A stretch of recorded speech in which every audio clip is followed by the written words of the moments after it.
Hey guys, it's PokeDude, and welcome to a very special video. Over the years, I've seen a lot of people online who want to get into the Fate franchise but weren't sure where to start, which is understandable since there are a lot of entries across various games, anime, and more. I'm here today to break it down and give a simple guide to the series. Now, I don't like to waste people's time, so I'm going to start by giving the short answer, then go more in-depth afterwards. Step 1. Read the Fate Stay Night visual novel. If you're unwilling to read a story that's as long as the Bible, then it's okay to skip to Step 2, which is to watch Fate Zero. And I know some people are already typing up comments telling me that I'm wrong. Relax, I'll get to that in a bit. Anyway, Step 3. Watch the Fate Stay Night Unlimited Blade Works TV anime and the Fate Stay Night Heaven's Feel movie trilogy. Step 4. Read the Fate Hollow Ataraxia visual novel. Again, optional, but recommended. Step 5. Watch, read, or play whatever looks the most interesting to you, as nearly all other entries are self-contained stories in alternate universes. Step 6. After you've thoroughly familiarized yourself with the series, then you can dip your toes into the Fate Grand Order mobile game. If this answer satisfied you, then I'd appreciate if you could leave a like before clicking off the video. For everyone else, time for a deep dive. A couple quick notes before we start. First, this video will not have any major plot spoilers, so it's safe to watch if you want to go in relatively blind. Second, this will not be an exhaustive list of every single entry in the series, there's just too many. I will be covering most of it, however, mainly focusing on major anime and game releases. Most novels, manga, and miscellaneous media will be skipped for brevity since the most notable ones have good anime adaptations anyway. And with that, here we go. The visual novel Fate Stay Night is the start of the series. Technically, there were other works written by Type Moon that came before it, and you can check those out if you want since they're part of the greater Fate multiverse. But they're not necessary to understand the series. Anyway, this story revolves around the Holy Grail War, a battle royale between 7 mages summoning servants, the spirits of famous figures from all the world's history and mythology. These servants are summoned across 7 different classes: Saber, Archer, Lancer, Rider, Caster, Assassin, and Berserker. The mages who summon them are known as Masters, and the last one standing will have their wish granted by the Holy Grail. This visual novel is split up into 3 main routes: Fate, Unlimited Blade Works, and Heaven's Feel. They're made to be played in order, as each route builds off of what was learned in the previous one. There are 2 main releases of this game, the original 18+ version, and the more family-friendly Rialta Nua release. Which one you go with is a matter of preference. Honestly, the H-scenes aren't very good, but I personally feel that their context adds to the story, particularly on the Heaven's Feel route. Plus the replacement scenes in Rialta Nua get kinda dumb. You can also get a patch for the 18+ version that includes the voice acting from Rialta Nua. By the way, if you've somehow found your way to this video without learning anything about the franchise, in particular the true names of the servants, then I applaud you and urge you to start reading right away. Going into the story completely blind is something that very few people get to experience these days. I should also note that there was a 2006 anime adaptation simply called Fate Stay Night. I don't recommend it.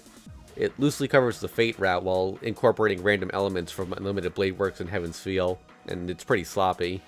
You can check it out after you've read the VN if you're curious, but it's not a replacement by any means.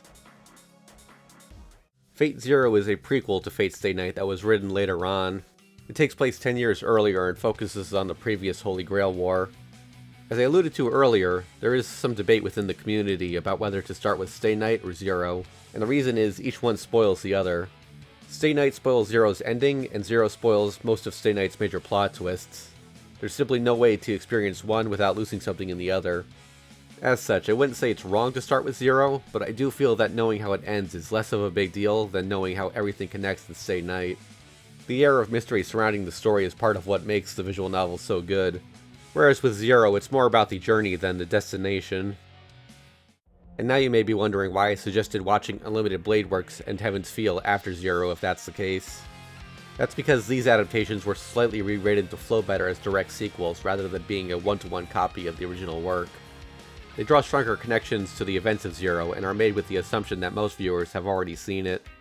As for the lack of a proper Fate route adaptation, while you are missing some character development for Saber, this route is mostly exposition. And that same exposition is also present in Zero, so it's not strictly necessary.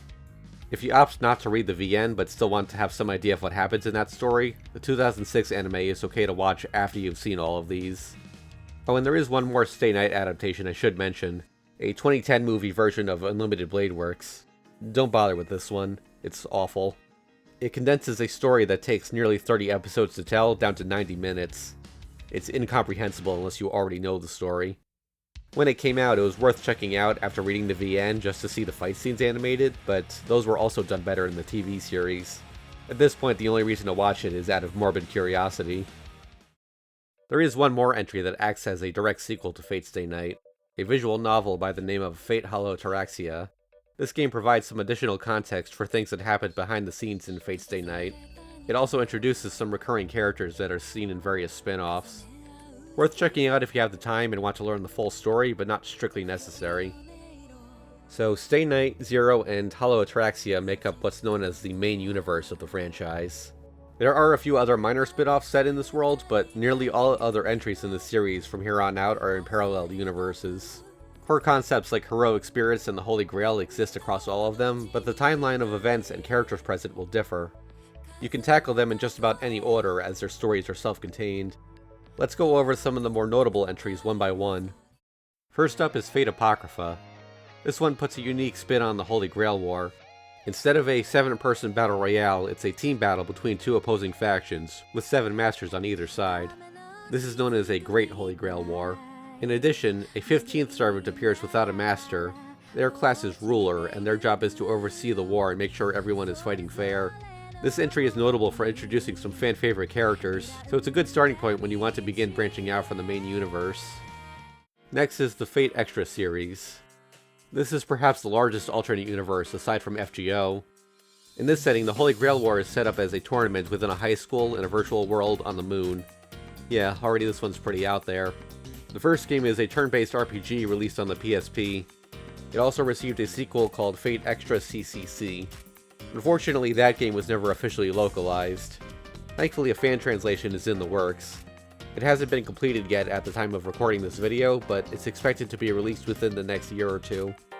And as a quick self-plug, I will be playing that game on this channel as soon as I'm able to. Besides those 2 games, there's also the Muso-style beat-em-ups Fate Extella The Umbral Star and Fate Extella Link. Despite having the same general setting, these games don't have a strong connection to the plots of the first 2. Everything you need to know about Extra is explained within the first few minutes of Umbral Star, and CCC is on a separate timeline. Umbral Star focuses on fighting an extraterrestrial threat that seeks to destroy human civilization, while Link's story is smaller in scale and is more of a turf war between the player character and an enemy servant. It's worth noting that these 2 games drop the hidden true name gimmick that many other entries have. Most of the servants featured in them are either new, were already in the main universe and Extra, or never had their true names hidden to begin with, so spoilers aren't that big of a concern. Currently, the last entry in the Extra universe is the anime Fate Extra Last Encore. At first glance, this appears to be an anime adaptation of Extra's story, but it's quickly revealed that it is in fact a sequel, again on a separate timeline from the other sequels. It is strongly recommended that you play Extra and possibly even Umbral Star before touching this anime, as the story is nearly impossible to follow otherwise. An HD remake of Extra with improved gameplay is currently being developed. While we won't know for sure until its release, I suspect that it might not be a direct remake and may in fact have some significant changes to the story. We'll just have to wait and see on that one. On to the last major entry outside of Fate Grand Order, we have Fate Kaleid Liner Prisma Illya. A mouthful, I know. In this series, Illya, a major character from Fate Stay Night, becomes a magical girl and is tasked with collecting servant cards. Silly as the premise sounds, this is one of the more action-packed and dramatic entries in the series, while still being incredibly funny. At the time of recording, the series has 4 seasons, 2 movies, and a handful of specials, making it the longest-running anime entry to date. I do have to give one warning though, it's pretty raunchy. If little girls making out bothers you, you may want to give this one a pass, because it just gets worse from there. Or better, depending on your perspective. Before we get to FGO, I'll quickly go over some other spin-offs that don't require much explanation. Today's menu for the Emiya family. A slice-of-life comedy that takes place after Fate Stay Night in an alternate timeline. It focuses on Shiro cooking meals for everyone. Lord Elmaloy II's Case Files Rel Zeppelin Grace Note. Yes, that is really the title. A mystery series centered around an older Waver Velvet, one of the masters from Fate Zero. I actually suggest waiting until after playing FGO for a bit before touching this one because of some subtle references. Carnival Phantasm, a slapstick comedy crossover between Fate Stay Night and Tsukihime, an earlier Type Moon work. You don't need to know anything about Tsukihime to enjoy it, but it helps.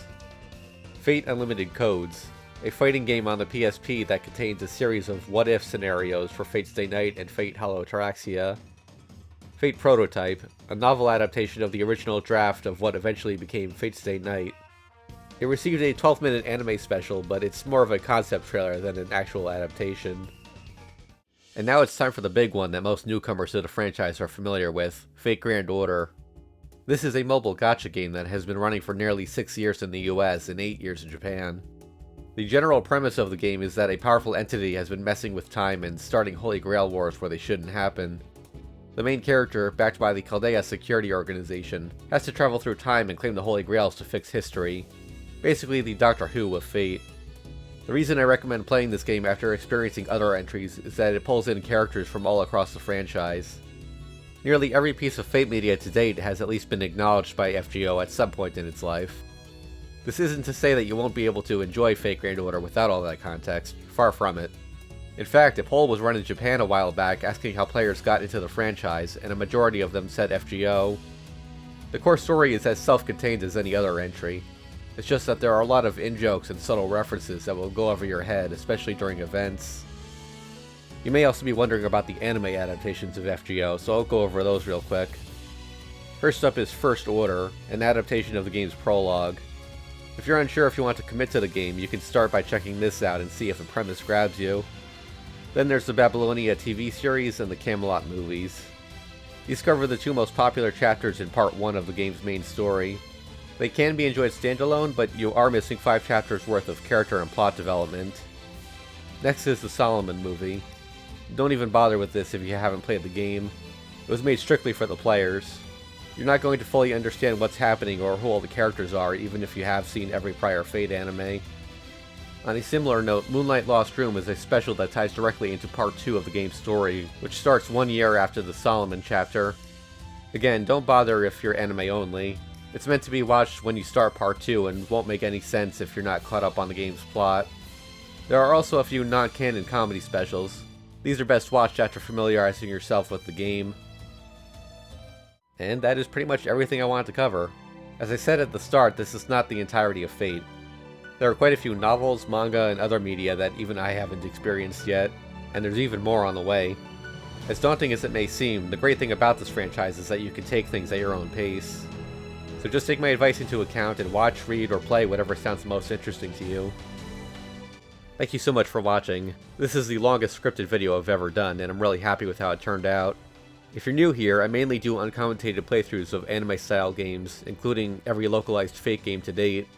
If you want to see their stories without playing them yourself, you came to the right place.